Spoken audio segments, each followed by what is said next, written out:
Ini sudah proses penyortiran lor. Penyeroan dan penyortiran. Bosnya Lele Tanjung juga ikut nyortir. Nggak apa-apa, kita nggak memandang anak buah atau bos kan. Yang penting bekerja lor. Nah, ini namanya lor. Kolaborasi yang hebat.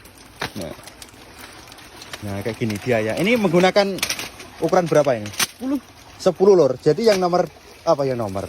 Yang isi 12 jatuh. Diambil yang gede-gede aja ini. Pokoknya langganan kami yang ini Lele Tanjung. Jadi teman-teman yang lele siap panen langsung hubungi Lele Tanjung. Nanti bisa DM. Banyak banget lelenya ini. Langsung 2 orang yang nyortir. Tunggu video part 4. Oke, siap. Nah.